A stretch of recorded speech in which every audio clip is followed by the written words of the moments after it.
আসসালামু আলাইকুম, আমি আহমেদ ঈশান আপনাদেরকে স্বাগত জানাচ্ছি ল্যাস এর বেসিক্স ভিডিও টিউটোরিয়ালে। এবং এই ভিডিও টিউটোরিয়ালে আমি ল্যাসের ভ্যারিয়েবল, তারপর মিক্সিং যেটা হচ্ছে সেটা আমরা যারা প্রোগ্রামিং ল্যাঙ্গুয়েজের সাথে পরিচিত, আমরা যেভাবে ফাংশন ডিক্লেয়ার করতাম তাই হচ্ছে মিক্সিংসের ফাংশনালিটি। 3 নম্বর হচ্ছে আমরা কিভাবে নেস্টেড রুল লিখব ল্যাস দিয়ে। আর এই 3টে জিনিস আজকে আমরা ক্লিয়ার করব। তো চলুন শুরু করা যাক। তো আমি একেবারে ব্ল্যাঙ্ক একটা ল্যাস ফাইল নিয়েছি। তো আপনারা দেখুন আমার একটা প্রিপ্রসেসর এখন রেডি নেই, তো আমি প্রিপ্রসেসর পরে খুলতেছি। তো আমি শুরু করা যাক। প্রথমে ভেরিয়েবল নিয়ে কাজ করি। আমি সিএসএস এর জন্য সিএসএস এর ব্যাকগ্রাউন্ড নিয়ে কাজ করে দেখাচ্ছি, যেটা আমি যে কোডটা আমি গত রাতে শেয়ার করেছিলাম আপনাদের সাথে, সেটা আমি দেখাচ্ছি কিভাবে আমি সেটা করব। তো প্রথমে ভেরিয়েবল কিভাবে আমি ডিক্লেয়ার করব সেটা দেখিয়ে নিচ্ছি। তো custom colour, sorry, whole back colour. ওর ব্যাক কালার যেটা হচ্ছে আমি একটা ডার্ক গ্রে কালার ইউজ করতেছি। এখন আমি দেখাচ্ছি কিভাবে আমি সেটাকে ভেরিয়েবল আমি আমার ফাইলে ডিক্লেয়ার করব। তো আমি আপনারা দেখতে পারতেছেন আমি একটা ভেরিয়েবল ডিক্লেয়ার করতেছি। তো আমি বডি এর জন্য আমি কোড লেখা শুরু করলাম। তো বডির জন্য যেটা আমি ব্যাকগ্রাউন্ড লিখে আমি জাস্ট এই এতটুকু ভেরিয়েবল পেস্ট করে দিলে আমাদের কিন্তু যে ল্যাসের যে ফাংশনালিটি তা আমরা পেয়ে যাব। তো আমরা শুরু করা যাক। আমি আমার পেজটাকে রিফ্রেশ দিচ্ছি। আমি পেজ রিফ্রেশ দিচ্ছি, কিছুই পেলাম না। কারণ আমার যে আমার যে প্রি প্রসেসর আছে সেটা আমার সিএসএস কে কম্পাইল করতেছে না। মানে আমার যে কম্পাইলার আছে আমার ল্যাস থেকে আমার সিএসএস কম্পাইল করতেছে না, যার কারণে এটা এমন হচ্ছে। যেহেতু আমি সিএসএস ডকুমেন্টকে লিঙ্ক করে রেখেছি, আপনারা দেখতে পারতেছেন আমার সিএসএস ডকুমেন্টকে আমি এখানে রান করে রেখেছি। তো আমি আমার কম্পাইলারকে রান করাচ্ছি। তো আমি এটাকে বলে দিলাম যে তুমি পার্স করা শুরু করো। তো পার্স করা শুরু করেছে, কম্পাইল করা শুরু করেছে, সরি। তো দেখুন এখন কিন্তু আমি যে কালারটা ডিক্লেয়ার করলাম সেই কালারটা কিন্তু এখানে চলে আসছে। তো আমি চলুন রিফ্রেশ দিয়ে দেখি কেমন কালার দেখাচ্ছে। তো আমার ব্যাকগ্রাউন্ড কালার একটা হার্ড গ্রে কালার চলে আসছে, আপনারা দেখতে পারতেছেন একটা হার্ড গ্রে কালার, মানে ডার্ক এন্ড গ্রে কালার চলে আসছে। তো এটা হচ্ছে ভেরিয়েবলের ব্যাপার। তো আমি ফাংশন নিয়ে কিভাবে কাজ করতে হয় সেটা দেখাচ্ছি, যাকে ল্যাসের ভাষায় মিক্সিংস বলা হয়। তো আমি সেটা দেখাচ্ছি। তো আমি একটা কাস্টম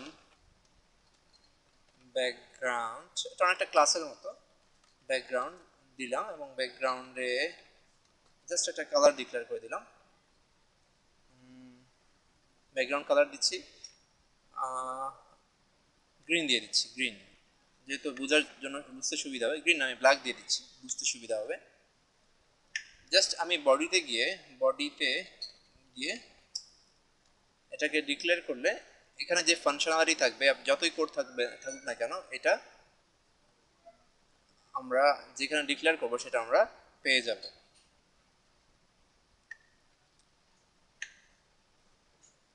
তো আমি যদি এটাকে রিলোড দেই, তো আপনারা দেখুন ব্ল্যাক কালার চলে আসছে। তো এখানে যতই কালার থাকুক না কেন, মানে এখানে আপনি যতই আপনি ফাংশন ডিক্লেয়ার করেন না কেন, আপনি যখনই এই ক্লাসকে আপনি কোথাও ডিক্লেয়ার করবেন সব ফাংশনালিটি সে নিয়ে আসবে। আমি শুধু একটা দেখিয়েছি, আপনারা অনেকগুলো জিনিস একসাথে লিখতে পারেন। আচ্ছা আমি দেখিয়ে দিচ্ছি আপনাদেরকে। যেমন ফন্ট কালার রেড দিলাম, ফন্ট সাইজ 24 পিক্সেল দিলাম।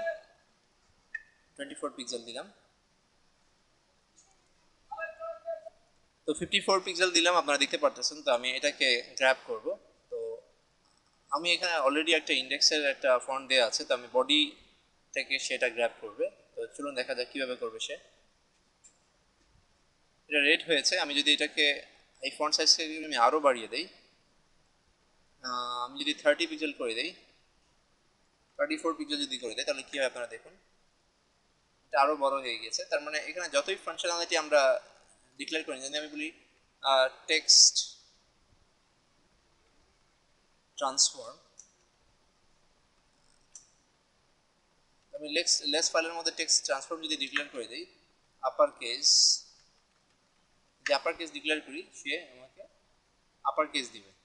আমি যেই ফাংশনালিটি এটাতে ডিক্লেয়ার করি না কেন সে আমাকে সেটাই দিবে আর কি। মানে এই ক্লাসের মধ্যে যে বিষয়গুলো উল্লেখ থাকবে আমি যখনই এই ক্লাসকে কল করব সে তখন আমাকে সেই সুবিধাগুলো দিবে। তো আমি ফাংশনের একটা আরেকটু মানে ফাংশনের আরেকটু অ্যাডভান্স বিষয়টা দেখাচ্ছি, যেটা হচ্ছে কিভাবে আমরা শুধুমাত্র একটা ফাংশন দিয়ে আমরা ব্যাকগ্রাউন্ডের অনেকগুলো কালার, ইমেজ যখন আমাদের যা দরকার পড়ে তা ব্যবহার করে আমরা কাজ করতে পারবো। তো চলুন আমি আগে কালার ডিক্লেয়ার করি। তো কালার ডিক্লেয়ার করি custom custom back colour, custom back colour. তো কাস্টম ব্যাক কালারকে আমি যে কালারটা আগে দিয়েছিলাম 5353 এবং custom back image, custom back image. তো কাস্টম ব্যাক ইমেজের ক্ষেত্রে আমি ইমেজ ডিক্লেয়ার করবো ইউআরএল।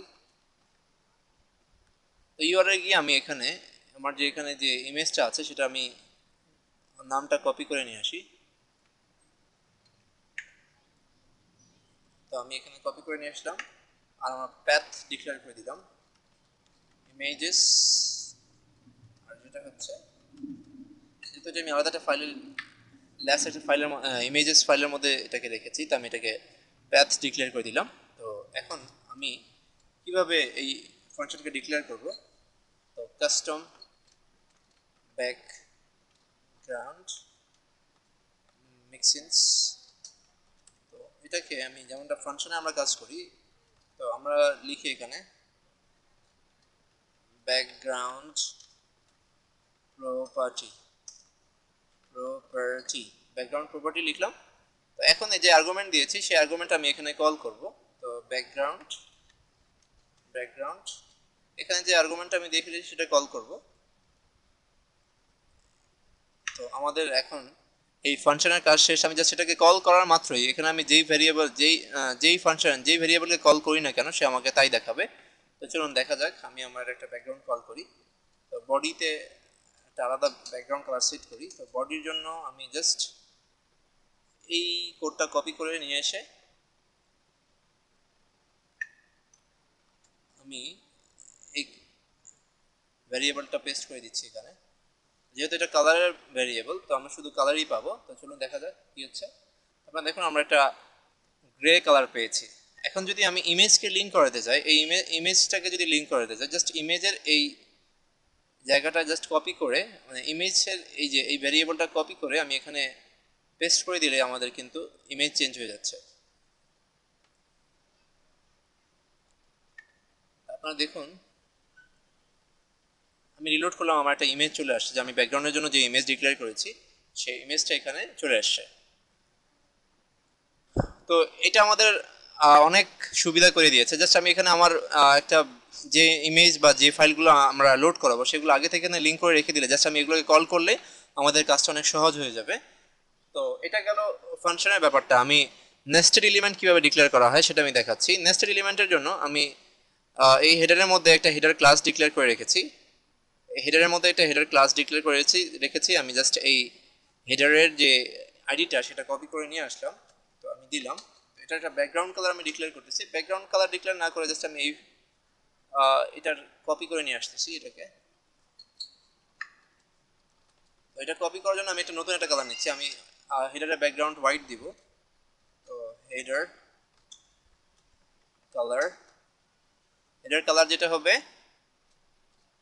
সাদা, হোয়াইট। আমি জাস্ট এটাকে কপি করে নিয়ে আসি।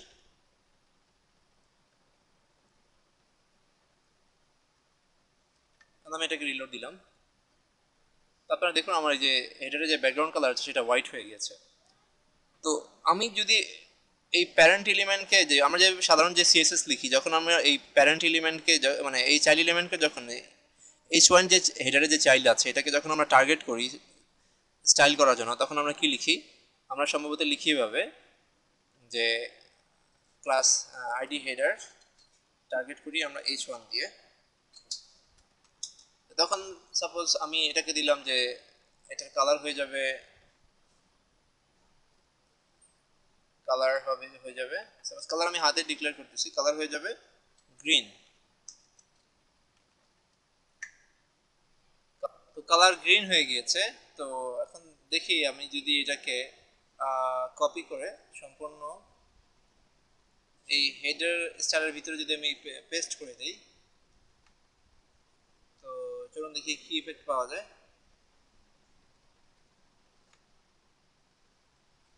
তো কোনো পরিবর্তন আসেনি। তো আপনারা বুঝতে পারলেন এটা আমরা কিভাবে তৈরি করলাম। তো নেক্সট টিউটোরিয়ালের জন্য অপেক্ষা করুন, আমরা নেক্সট টিউটোরিয়ালে বেসিক্সের সাথে সাথে সাথে আরও অ্যাডভান্স বিষয়গুলো আলোচনা করব। ধন্যবাদ।